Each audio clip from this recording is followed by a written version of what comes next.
कुछ फासले पर एक खामोश और पुरसुकून बस्ती में 3 डाकू रहते थे। उनकी चालाकी ये थी कि वो आम लोगों की तरह नजर आते थे। सादा लिबास, नर्म लहजा और बज़ाहिर नेक सीरत इंसान। बस्ती के लोग उनको शरीफ और नेक समझते थे, यहां तक कि उनके अपने घर वाले भी उनके असल चेहरे से नावाकिफ थे। मगर हकीकत ये थी कि वो तीनों रात के अंधेरे में दूर दराज इलाकों में चोरी करने निकलते और चोरी मुकम्मल करने के बाद सुबह होने से पहले वापस अपनी बस्ती लौट आते। ये तीनों न सिर्फ चोर थे बल्कि पक्के दोस्त भी थे। उनकी दोस्ती ऐसी थी कि दुख सुख में एक दूसरे का हाथ कभी नहीं छोड़ते थे। कोई मुश्किल आती तो तीनों मिलकर उसका सामना करते। वो एक दूसरे पर भरोसा करते और हर हाल में एक दूसरे के साथ खड़े रहते। उनके दरमियान ऐसी हम आहंगी थी कि जैसे दिल के 3 टुकड़े जो कभी अलग ना हों। एक दिन तीनों दोस्तों ने आपस में बैठकर एक नया मंसूबा बनाया। उन्होंने सुना था कि एक दूर दराज इलाके में बहुत अमीर लोग बसते हैं, जिनके घरों में सोना, चांदी और कीमती चीजें भरी हुई हैं। उनके दिल में लालच जाग उठा। उन्होंने सोचा कि अगर वहां एक भी बड़ा डाका डाला जाए तो एक ही रात में किस्मत बदल सकती है। न फिर छोटी छोटी चोरियां करनी पड़ेंगी, न हर रात का खतरा मोल लेना पड़ेगा। तीनों ने खूब सोच विचार की, मंसूबा बनाया और आखिरकार इस खतरनाक मगर लालच से भरे काम पर आमादा हो गए। अगली सुबह वो अपने घर वालों को यही कहकर निकले कि काम की तलाश में जा रहे हैं और रवाना हो गए उस अमीर शहर की तरफ। यह सफर आसान न था। शहर बहुत दूर और एक दिन का तका देने वाला सफर था, मगर उन्होंने हिम्मत नहीं हारी। जब वो शहर पहुंचे तो उनके चेहरों पर कोई तकन न थी, बल्कि ऐसी मासूमियत और सच्चाई झलक रही थी कि देखने वाला उन पर फौरन भरोसा कर लेता। तीनों दोस्तों ने शहर पहुंचकर एक सराय में क़ियाम किया। वहां बैठकर सादा सा खाना खाया, मगर उनके दिलो दिमाग में तो सिर्फ एक ही ख्याल गर्दिश कर रहा था, आज की रात का वो डाका जो उनकी किस्मत बदल सकता था। खाने के बाद वो खामोशी से बैठे रात के अंधेरे का इंतजार करने लगे। वक्त गुजरता रहा, सूरज गुरूब हुआ और आसमान पर तारीकी छा गई। जब रात गहरी हो गई और सन्नाटा छा गया तो वो तीनों आहिस्ता से उठे और अपने बनाए गए मंसूबे के मुताबिक एक मखसूस घर की तरफ रवाना हुए। उन्होंने पहले ही दिन के वक्त उसे दूर से देखा था। यह एक पुराना मगर अमीराना घर लगता था। उन्होंने खामोशी से उसका इहाता किया, चारों तरफ का जायजा लिया और गौर से सुना कि अंदर कितने लोग हैं। थोड़े इंतजार और जांच पड़ताल के बाद अंदाजा हुआ कि घर में ज्यादा अफराद नहीं हैं और यही वक्त मुनासिब है डाका डालने के लिए। वो आहिस्तगी से दरवाजा खोलकर अंदर दाखिल हो गए। हर कदम पर उनकी नजरें हरकत कर रही थीं। दिल धड़क रहा था, मगर वो पुरएतिमाद थे। वो पैसे, ज़ीवरात और कीमती सामान तलाश करने लगे। कई कमरों की तलाशी के बाद एक कमरे में उन्हें एक बूढ़ी औरत नजर आई जो गहरी नींद सो रही थी। वो काफी उम्र रसीदा लग रही थी और बिल्कुल बेखबर थी कि क्या होने वाला है। चोरों ने आहिस्तगी से बाकी कमरों की तलाशी जारी रखी। आखिरकार एक कमरे में उनकी आंखें चमक उठीं। एक बड़े संदूक में से उन्हें कीमती सामान और अशरफियों से भरा हुआ थैला मिला। सामान नया और कीमती नजर आ रहा था। तीनों की आंखों में खुशी और लालच की चमक उभर आई, जैसे उनकी मेहनत रंग ला चुकी हो। लेकिन उनके साथ क्या होने वाला है, वो इनसे बेखबर अपने डाके में मसरूफ थे। लिहाजा तीनों चोरों ने कोई वक्त जाये किए बगैर रात के अंधेरे में सारा कीमती सामान चुपके चुपके घर से बाहर निकाला। वो बहुत मुहतात थे ताकि किसी को खबर ना हो। उन्होंने सब अशरफियां, ज़ीवरात और कीमती चीजें अपने साथ लाए हुए घोड़ों पर बांध दी और अंधेरे में ही शहर को छोड़कर वापस अपनी बस्ती की तरफ रवाना हो गए। मगर अब एक नई मुश्किल उनके सामने आ खड़ी हुई। उनके पास इतना ज्यादा सामान और पैसा था कि उसे छिपाना मुश्किल हो रहा था। अगर वो यूं ही बस्ती में दाखिल होते तो हर कोई यही सवाल करता कि सिर्फ एक दिन में इतनी दौलत कहां से आ गई। उनकी चोरी का राज खुलने का खतरा बढ़ गया था और अब उन्हें समझ नहीं आ रहा था कि इस सारी दौलत को कहां और कैसे छिपाएं। तीनों चोरों ने बस्ती में दाखिल होने से पहले एक सुनसान और वीरान खंडर देखा जो बरसों से खाली पड़ा था। वहीं उन्होंने सारा कीमती सामान छुपा दिया। अशरफियों से भरा थैला उन्होंने अपने एक साथी के हवाले कर दिया और बाकी सामान खंडर के एक खुफिया गोशे में रख दिया ताकि कोई शक न करे। उसके बाद तीनों अलग होकर अपने घरों की तरफ रवाना हो गए। उनके चेहरों पर मायूसी और तकन के आसार थे। जैसे कोई काम न मिला हो और खाली हाथ वापस आए हो। घर वालों को यही बताया कि बहुत कोशिश की मगर कोई रोजगार नहीं मिला, इसलिए वापस लौट आए। एक दिन तो खामोशी से गुजर गया, मगर रात को जिस साथी के पास अशरफियों का थैला था, उसने तजस्सुस से थैला खोला। जब उसने गिनना शुरू किया तो हैरान रह गया। थैले में पूरे 1000 अशरफियां थीं। यह बहुत बड़ी रकम थी। उसका दिल खुशी से भर गया। उसने दोबारा अशरफियां गिने और जब थैले को अच्छी तरह देखा तो उसके अंदर से एक खत मिला। खत बहुत अजीब था। उसमें कुछ ऐसे अल्फाज और राज दर्ज थे जो न सिर्फ हैरान कुन थे बल्कि जिंदगी बदल देने वाले थे। यही खत आगे चलकर उस चोर को एक कामयाब ताजिर में बदलने वाला था। लिहाजा जैसे ही उस डाकू ने अशरफियों का थैला खोलकर खत निकाला, उसकी आंखों में एक अजीब सी घबराहट उभर आई। उसने खत पढ़ना शुरू किया और चंद सतरें ही गुजरी थीं कि उसके हाथ कांपने लगे, दिल धक धक करने लगा। खौफ और पशीमानी के आलम में वो जमीन पर बैठ गया। सारा माल, सारी अशरफियां उसकी नजरों से ओझल हो गईं। खत कुछ यूं था, मेरी प्यारी बेटी, पता नहीं तुम अब कहां हो। तुम्हारा बाप भी दुनिया से रुखसत हो चुका है और मैं भी आखिरी सांसें ले रही हूं। मैंने अपनी और तुम्हारे बाप की सारी जमा पूंजी, पैसे और सामान तुम्हारे लिए उस फिला कमरे में रख दिया है। जब भी आओ तो ये तुम्हारा जहेज है हमारे तरफ से। उसे ले लो, शादी करो और खुशी से अपनी जिंदगी गुजारो। तुम्हारी शादी सिर्फ गुर्बत की वजह से टूट गई, ये सोचकर मेरा दिल रोज मरता रहा। इसीलिए मैंने अपना सब कुछ बेचकर तुम्हारे लिए बेहतरीन सामान खरीदा और अशरफियां रख दी।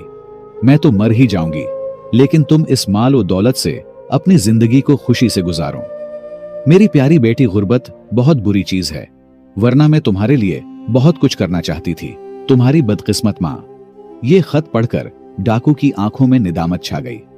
अशरफियों का वजन अब उसे बोझ लगने लगा था और दिल में एक अजीब कसक उठने लगी। ये खत पढ़कर डाकू की आंखें आंसुओं से भर आएं।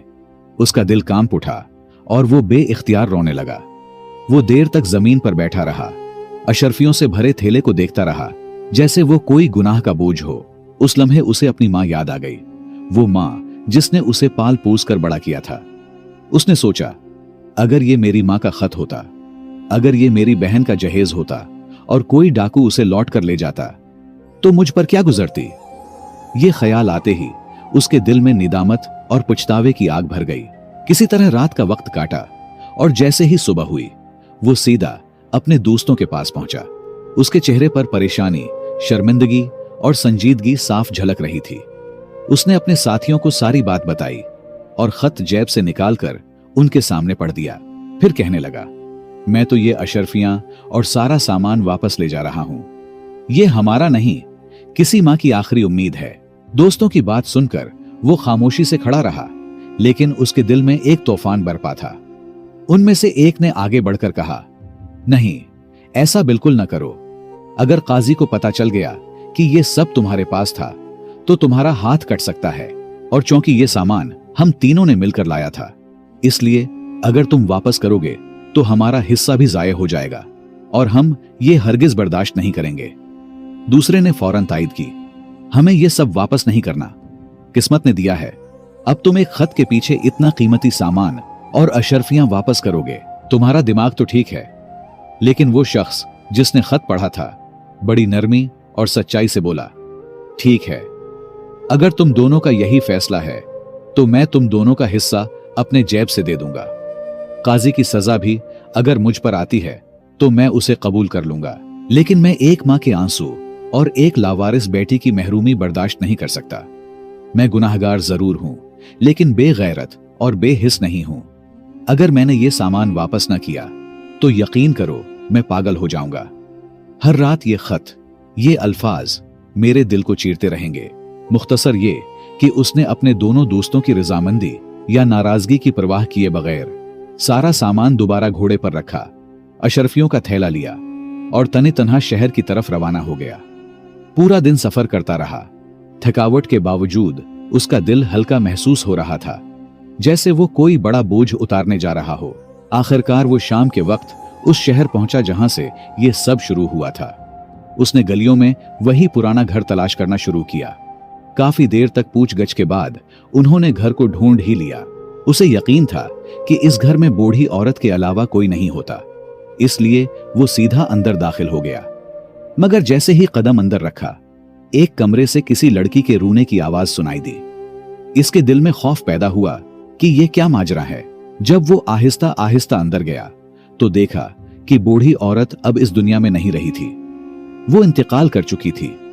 कमरे में जो लड़की ज़ारो कतार रो रही थी, उसे देखकर उसने सोचा कि शायद यही वो लड़की है जिसके लिए खत लिखा गया था। लेकिन जांच के बाद पता चला कि यह लड़की बूढ़ी औरत की बेटी नहीं, बल्कि एक पड़ोसन है जो मरने वाली की वाहिद खबरगीर थी। लिहाजा उस डाकू ने खामोशी से सारा सामान एक एक करके उसी कमरे में वापस रखा। अशर्फियों का थैला भी वहीं रख दिया, बिल्कुल उसी तरह जैसे मिला था। वो निहायत अदब और नरमी से ये सब कर रहा था, जैसे किसी अमानत को उसके असल मकाम पर लौटा रहा हो। उस दौरान वो पड़ोसन औरत जो रो रही थी, उसे देखकर चौंक गई। उसने हैरानी से पूछा, भाई साहब, आप कौन हैं? डाकू ने मुख्तसर जवाब दिया, मैं उनका बेटा हूं। औरत ने शक भरी नजर से उसे देखा और कहा, लेकिन उनका तो कोई बेटा नहीं था। उसी औरत की बातें सुनकर डाकू खामोश रहा, कुछ न बोला। उसे सच्चाई जताने की जरूरत न थी। वो जानता था कि वो बेटा नहीं था, लेकिन अगर वो सच बोलता तो उसे काजी का सामना करना पड़ता था। मुख्तसर ये कि उसने खुद मोहल्ले के चंद लोगों को जमा किया, बूढ़ी औरत का जनाजा करवाया, कफन दफन का बंदोबस्त किया और फिर इसी खामोश घर में रुक गया, उस बेटी के इंतजार में जिसके लिए यह सब कुछ रखा गया था। यह सच था कि वो एक डाकू था, लेकिन उसका दिल, उसकी फितरत और उसके अंदर दौड़ता खून किसी शरीफ खानदान की तरबियत की निशानी था। क्योंकि सिर्फ जाहिरी शक्ल और सूरत से नहीं, इंसान का असल मकाम उसके अमल से तय होता है।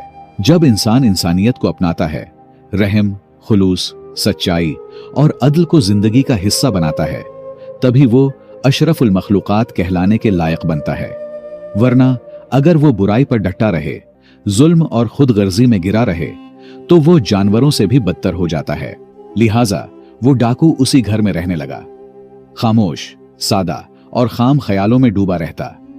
उसे अब सिर्फ उस लड़की का इंतजार था जिसके लिए ये सब सामान और अमानत थी। वो रोज दरवाजे की तरफ देखता, मोहल्ले वालों से पूछता, लेकिन कोई खबर न मिलती।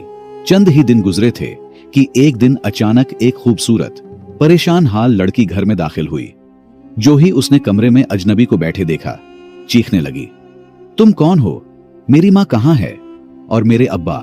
डाकू ने धीमे लहजे में जवाब दिया, मैं एक अजनबी हूं।